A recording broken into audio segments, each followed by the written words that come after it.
क्या आपने कभी गौर किया है कि कुछ सबसे होशियार और पढ़े लिखे लोग भी पैसों के मामले में संघर्ष करते हैं? ऐसा लगता है जैसे कोई अदृश्य गलती उन्हें अमीर बनने से रोक रही है, कुछ ऐसा जो स्कूलों ने उन्हें कभी सिखाया ही नहीं। सच तो यह है कि यह गलती वाकई में मौजूद है, और इससे भी बुरी बात यह है कि ज्यादातर लोग अपनी पूरी जिंदगी यह जाने बिना गुजार देते हैं कि वे यह गलती कर रहे हैं, और इस बात को वॉरेन बफे से बेहतर कोई नहीं समझता था। उन्होंने एक अजीब पैटर्न देखा। बहुत ज्यादा पढ़े लिखे लोग अक्सर पैसे के मामले में पूरी तरह से गलत रास्ता अपनाते हैं, जबकि जो लोग पैसे के खेल को सही में समझते हैं वे बिना किसी फैंसी डिग्री के भी दौलत के ढेर लगा देते हैं। आज मैं आपको वो 10 सबसे आम वित्तीय गलतियां बताऊंगा जो पढ़े लिखे लोग करते हैं, और उससे भी जरूरी, आप दौलत और वित्तीय सुरक्षा बनाने के लिए उनसे कैसे बच सकते हैं। हर गलती एक बड़ी पहेली का हिस्सा है, एक ऐसा वित्तीय चक्र जो कई लोगों को सामान्य जीवन में फंसाए रखता है और उन्हें इसका एहसास तक नहीं होता। लेकिन बहुत ध्यान से सुनिएगा, 10वीं गलती सबसे ज्यादा खतरनाक है। यही वो गलती है जो ज्यादातर लोगों को वित्तीय असुरक्षा में जकड़े रखती है, और अगर आप इससे बचना नहीं जानते तो आप अपनी पूरी जिंदगी काम करते हुए बिता सकते हैं और कभी भी आजादी हासिल नहीं कर पाएंगे। तो अंत तक बने रहिए और कमेंट्स में लिखिए, मैं अपनी वित्तीय सोच बदलने के लिए तैयार हूं, क्योंकि इन गलतियों को स्वीकार करना ही वित्तीय बदलाव की ओर आपका पहला कदम है। चलिए अब सीधे पहली गलती पर आते हैं, वित्तीय शिक्षा का अंधापन। क्या आपने कभी ये अजीब बात देखी है कि कुछ सबसे होशियार पढ़े लिखे लोग भी पैसों के लिए जूझते हैं, जैसे कोई अनदेखी दीवार उन्हें रोके हुए हो? और यहां एक कड़वा सच है, यह दीवार बिल्कुल असली है और ज्यादातर लोगों को पता ही नहीं चलता कि यह मौजूद भी है। वॉरेन बफे ने इस पैटर्न को दशकों पहले ही पहचान लिया था। उन्होंने देखा कि IIT IIM से पढ़े पेशेवर लोग भी अक्सर सबसे खराब वित्तीय फैसले लेते हैं, जबकि जो लोग पैसे की असली समझ रखते हैं वे बिना किसी बड़ी डिग्री या पद के भी करोड़ों की संपत्ति बना लेते हैं। फर्क बुद्धिमानी का नहीं है, फर्क एक खास तरह के ज्ञान का है जिसे हमारे स्कूल पूरी तरह से नजरअंदाज कर देते हैं। सोचिए, हमारी शिक्षा प्रणाली ने आपको मुश्किल से मुश्किल गणित, साहित्य और इतिहास सिखाया, ऐसी जानकारी जिसका आप आज शायद ही कभी इस्तेमाल करते हो। लेकिन आपको किसी ने यह कब सिखाया कि असल में दौलत कैसे बनाई जाती है? यही वजह है कि हम देखते हैं कि बड़े बड़े डॉक्टर लाखों के कर्ज में डूबे हैं, नामचीन वकील जो करोड़ों के केस जीतते हैं पर अपना पैसा नहीं संभाल पाते, और लाखों की सैलरी पाने वाले इंजीनियर भी महीने के अंत में पाई पाई को मोहताज रहते हैं। लेकिन चौंकाने वाली बात यह है कि इस समस्या का एक बहुत ही आसान समाधान है, फिर भी ज्यादातर लोग इसका फायदा कभी नहीं उठाते। वित्तीय शिक्षा कोई शौक नहीं, यह एक जरूरत है, और सबसे अच्छी बात यह है कि यह आपके सोचने से कहीं ज्यादा आसान है।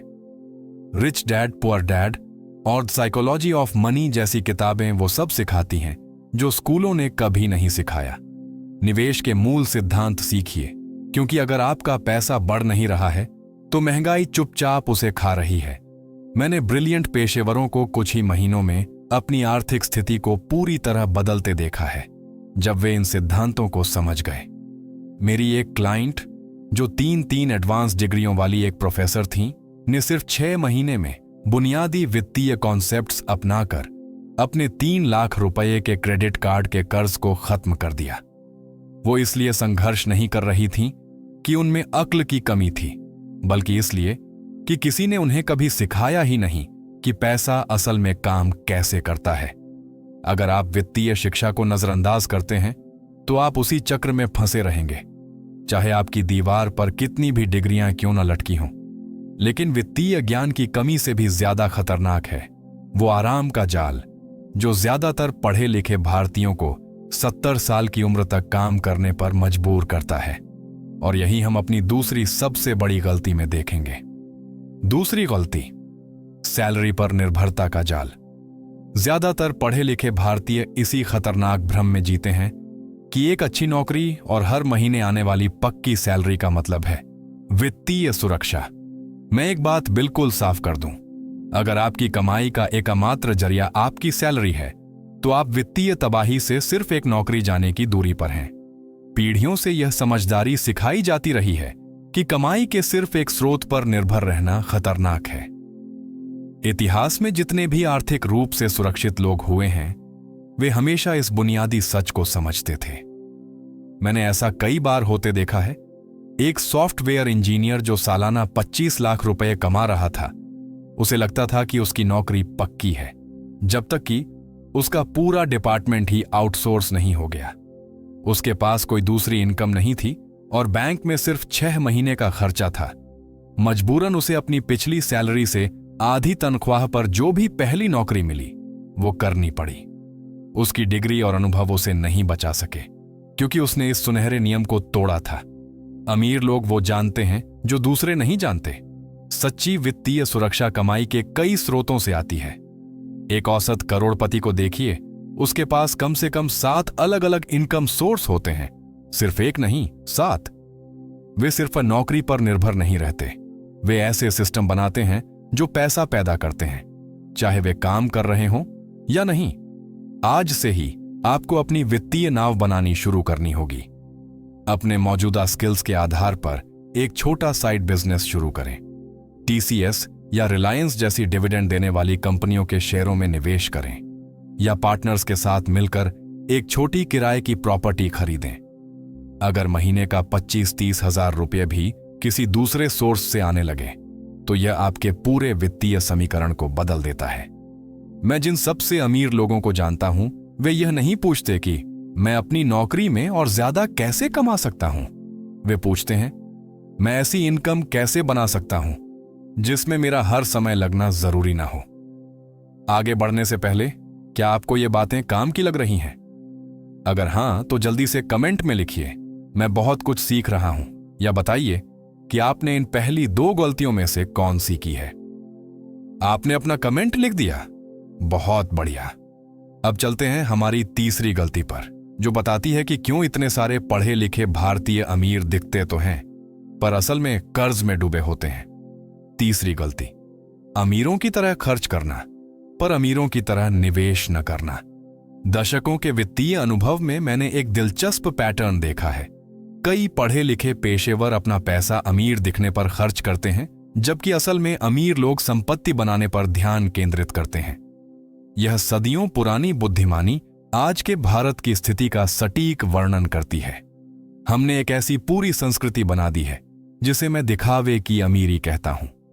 15 लाख की एसयूवी वाला डॉक्टर, पॉश इलाके में बड़े से फ्लैट वाला वकील और महंगे ब्रांडेड कपड़ों वाला एग्जीक्यूटिव, वे अमीर दिखते हैं, अमीर होने का नाटक करते हैं, लेकिन उनके बैंक खाते एक बिल्कुल अलग कहानी बताते हैं। वे भी बस एक सैलरी से दूसरी सैलरी तक जी रहे हैं, बस थोड़े ऊंचे स्तर पर। मैं आपको एक ऐसी बात बताता हूं जिसने मुझे भी चौंका दिया था जब मैंने पहली बार जाना।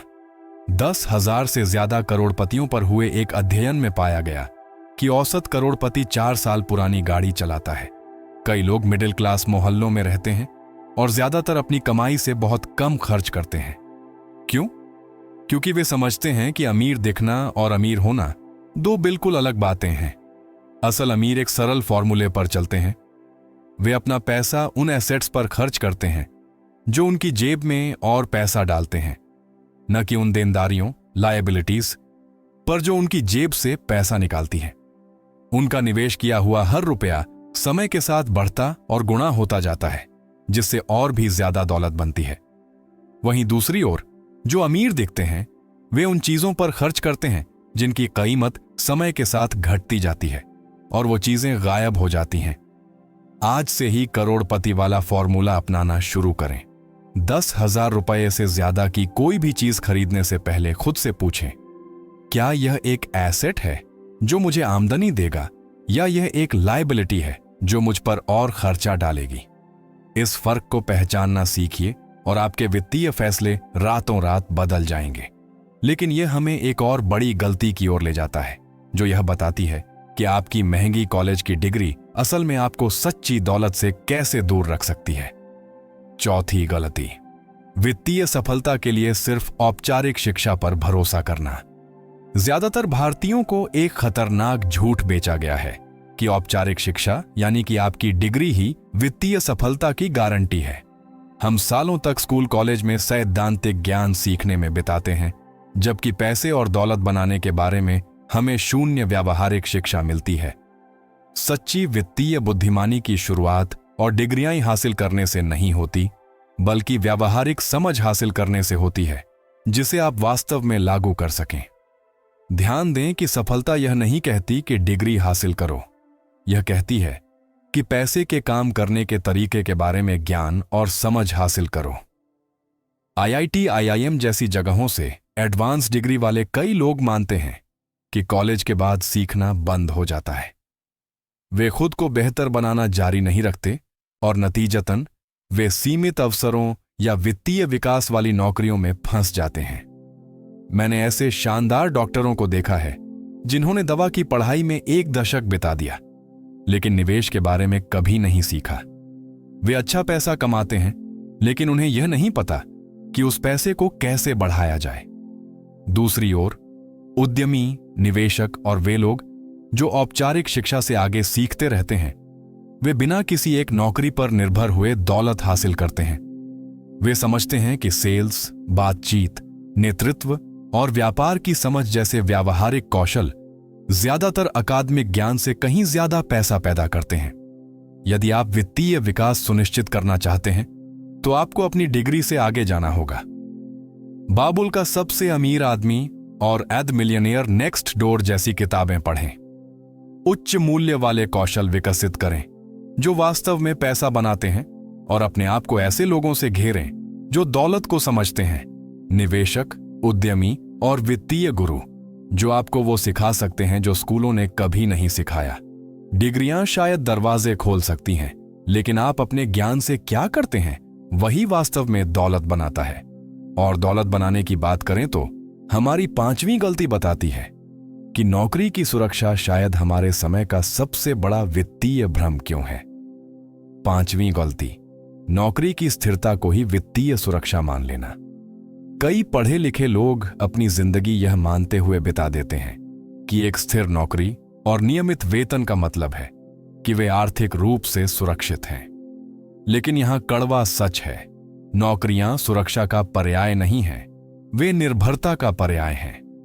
आप एक बेहतरीन पेशेवर हो सकते हैं जिसके पास सालों का अनुभव और अच्छी तनख्वाह है, लेकिन अगर आपकी आय सिर्फ एक स्रोत यानी आपकी नौकरी से आती है, तो आप हमेशा असुरक्षित रहते हैं।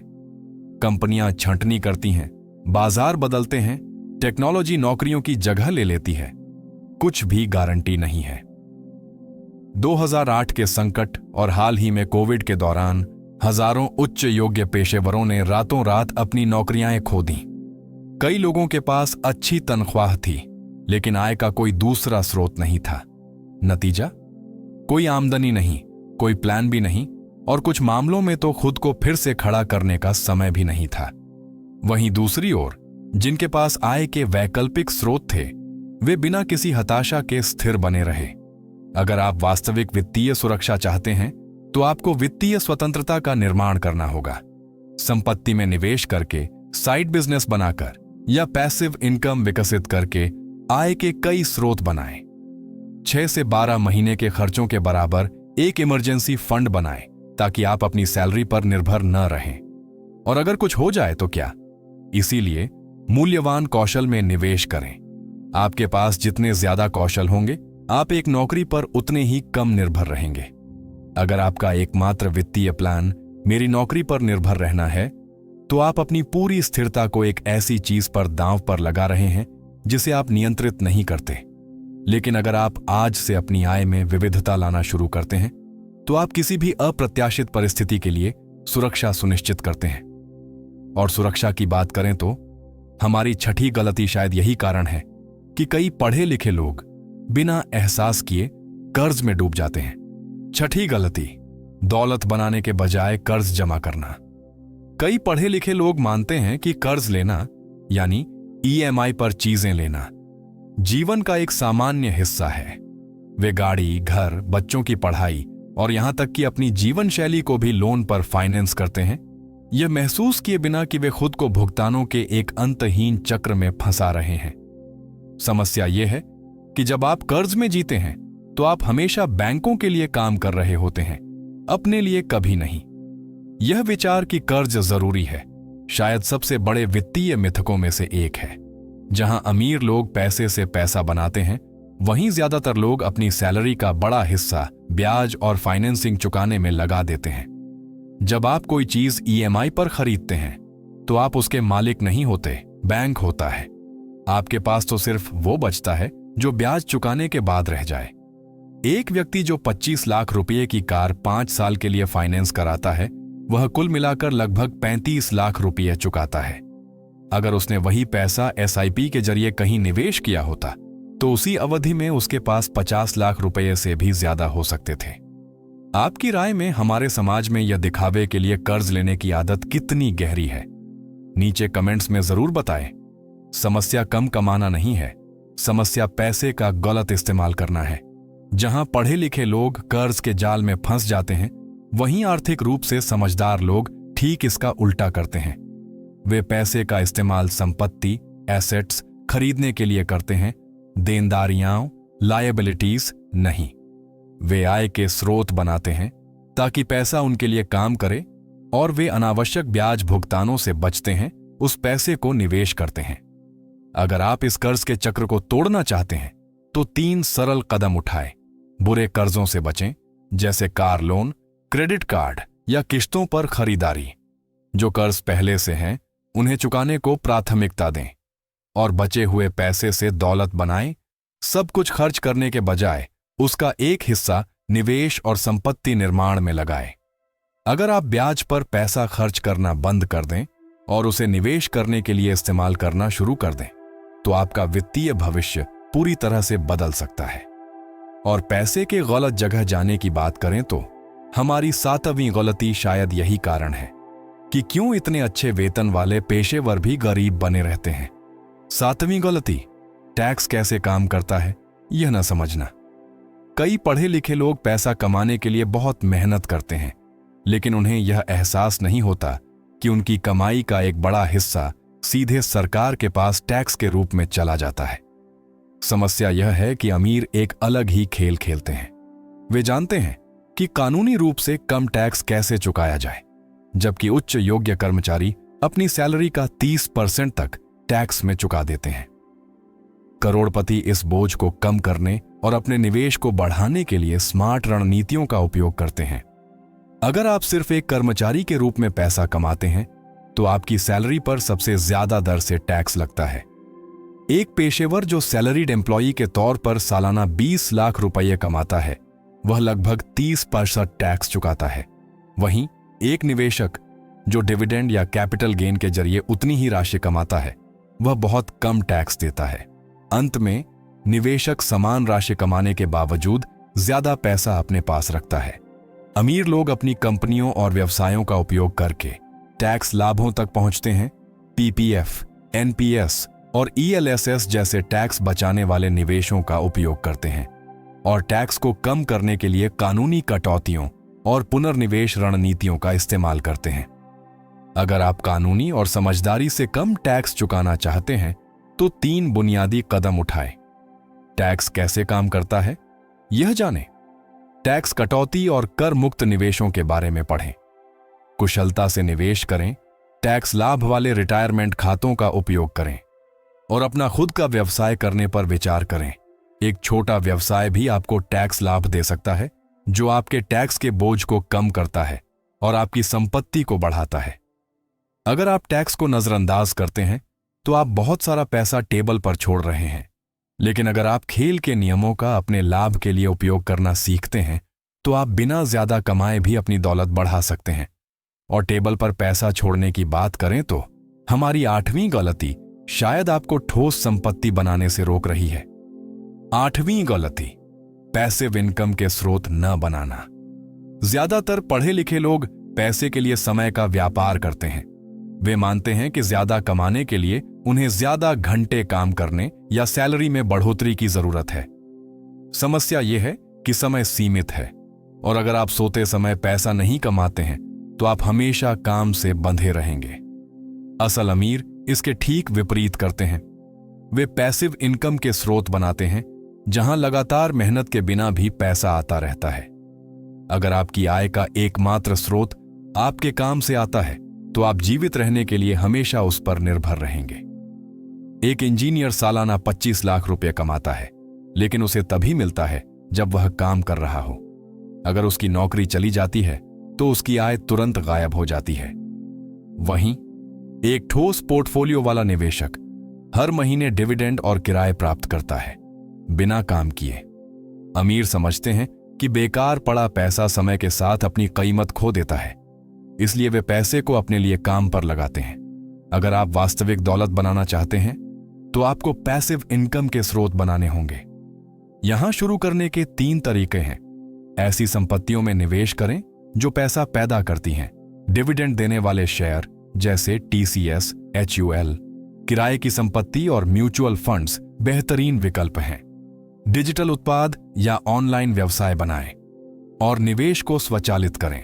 लंबी अवधि के फंडों में स्वचालित योगदान SIP सेट करें, ताकि आपका पैसा बिना प्रयास के बढ़ता रहे। अगर आप पैसिव इनकम नहीं बनाते हैं, तो आपको पैसा कमाने के लिए हमेशा काम करना होगा। लेकिन अगर आप आज शुरू करते हैं, तो आप एक ऐसी वित्तीय नींव बना सकते हैं जो भविष्य में स्वतंत्रता पैदा करेगी। और अगर आपको लगता है कि आपके कॉन्टैक्ट्स का नेटवर्क आपकी दौलत पर असर नहीं डालता है, तो हमारी 9वीं गलती आपको आश्चर्यचकित कर सकती है। 9वीं गलती, नेटवर्किंग के महत्व को नजरअंदाज करना। कई पढ़े लिखे लोग मानते हैं कि सिर्फ अपने काम में अच्छा होना ही वित्तीय सफलता के लिए काफी है। वे सालों तक पढ़ाई करते हैं, डिग्रियां और सर्टिफिकेशन जमा करते हैं, लेकिन अमीर बनने के लिए एक महत्वपूर्ण कारक को भूल जाते हैं: सही कनेक्शन, यानी सही लोगों से पहचान। समस्या यह है कि असल दुनिया में यह सिर्फ इस पर निर्भर नहीं करता कि आप क्या जानते हैं, बल्कि यह भी कि आप किसे जानते हैं। अमीर समझते हैं कि वित्तीय अवसर अपने आप सामने नहीं आते, वे लोगों के माध्यम से आते हैं। अगर आप सिर्फ अपनी डिग्री और तकनीकी कौशल पर निर्भर रहते हैं, तो आप अपने वित्तीय अवसरों को सीमित कर रहे हैं। समान शिक्षा और अनुभव वाले 2 पेशेवर हैं। एक ने संपर्कों का एक नेटवर्क बनाया और उसके पास बेहतरीन व्यापार और निवेश के अवसरों तक पहुंच है। दूसरा सिर्फ काम पर ध्यान केंद्रित करता है और कभी भी अपने दायरे का विस्तार नहीं करता। नतीजा, जिसके पास ज्यादा कनेक्शन है, वह आर्थिक रूप से बहुत तेजी से आगे बढ़ता है। अमीर जानते हैं कि बड़े सौदे अच्छे कनेक्शन के माध्यम से होते हैं। सबसे अच्छे निवेश के अवसर शायद ही कभी सार्वजनिक रूप से घोषित किए जाते हैं, और ज्ञान और अवसरों तक पहुंच सही सर्कल में होने से आती है। अगर आप अपने वित्तीय अवसरों का विस्तार करना चाहते हैं, तो 3 कदम उठाएं। अपने उद्योग के कार्यक्रमों और समूहों में भाग लें। मूल्यवान रिश्ते बनाएं। नेटवर्किंग का मतलब एहसान मांगना नहीं है, यह ऐसे कनेक्शन बनाना है जहां सभी को लाभ हो। और अपने आप को ऐसे लोगों से घेरें जिन्होंने वह हासिल कर लिया है जो आप चाहते हैं। जो लोग पहले से ही वित्तीय सफलता प्राप्त कर चुके हैं, उनसे सीधे सीखना आपके विकास को गति दे सकता है। क्या आपने अपने करियर में नेटवर्किंग की इस ताकत को महसूस किया है? अपना अनुभव कमेंट्स में जरूर शेयर करें। अब चलिए हमारी 10वीं गलती पर चलते हैं, जो शायद आपकी वित्तीय स्वतंत्रता में देरी कर रही है। 10वीं गलती, एक स्पष्ट वित्तीय योजना का ना होना। कई पढ़े लिखे लोग अपनी पूरी जिंदगी कड़ी मेहनत करते हैं, लेकिन वे कभी रुककर यह योजना नहीं बनाते कि वे आर्थिक रूप से वास्तव में क्या चाहते हैं। वे ऑटो पायलट पर जीते हैं, बिल चुकाते हैं, अगली वेतन वृद्धि या बोनस का इंतजार करते हैं, बिना कभी कोई ठोस वित्तीय लक्ष्य परिभाषित किए। समस्या यह है कि जिनके पास वित्तीय योजना नहीं होती, वे बस भविष्य के घटित होने का इंतजार कर रहे होते हैं, और यह वित्तीय असुरक्षा का सबसे तेज रास्ता है। अमीर इसके ठीक विपरीत करते हैं। वे एक स्पष्ट लक्ष्य के साथ योजना बनाते हैं और रणनीतिक वित्तीय निर्णय लेते हैं। बिना वित्तीय योजना के आप 2 बड़े जोखिम उठाते हैं। बिना नियंत्रण के खर्च करना, क्योंकि आपके पास एक संरचित बजट नहीं है, और बिना पर्याप्त धन के रिटायरमेंट तक पहुंचना, क्योंकि आपने कभी लंबी अवधि के निवेश की योजना नहीं बनाई। 2 लोग 30 साल तक एक ही वेतन कमाते हैं। एक बिना योजना के जीता है, जैसे ही सैलरी आती है खर्च कर देता है। दूसरा हर महीने अपनी कमाई का 20% निवेश करता है। 60 साल की उम्र में पहले को एहसास होता है कि उसे काम करना जारी रखना होगा, जबकि दूसरे के पास ठोस संपत्ति है और वह आराम से रिटायर हो सकता है। और यही वो बातें हैं जो हम प्रो बफेट HQ पर आपको सिखाने की कोशिश करते हैं। अमीर जानते हैं कि पैसा संयोग से नहीं बढ़ता, यह योजना और रणनीति से बढ़ता है। यदि आप एक सुरक्षित और अनुमानित वित्तीय भविष्य चाहते हैं तो 3 आवश्यक कदम उठाएं। ठोस वित्तीय लक्ष्य परिभाषित करें। आप 10, 20 या 30 वर्षों में कितना निवेश करना चाहते हैं। एक रणनीतिक बजट का उपयोग करें। 50-30-20 नियम मदद कर सकता है। 50% जरूरतों के लिए, 30% चाहतों के लिए और 20% निवेश और कर्जों के लिए। और नियमित रूप से अपनी योजना की समीक्षा करें, अपनी प्रगति को ट्रैक करें और अपनी रणनीतियों को समायोजित करें जैसे जैसे आपका जीवन और लक्ष्य बदलते हैं। अगर आप आज योजना बनाना शुरू करते हैं तो आप कल्पना से कहीं जल्दी वित्तीय स्वतंत्रता प्राप्त कर सकते हैं। लेकिन अगर आप भविष्य को ऑटो पायलट पर छोड़ना जारी रखते हैं तो आपको शायद अपनी इच्छा से कहीं ज्यादा समय तक काम करना पड़ सकता है। 0 से 10 के पैमाने पर यह जानकारी आपके लिए कितनी मूल्यवान थी? और इससे भी महत्वपूर्ण बात, इन 10 गलतियों में से कौन सी एक गलती आप आज से ठीक करना शुरू करेंगे?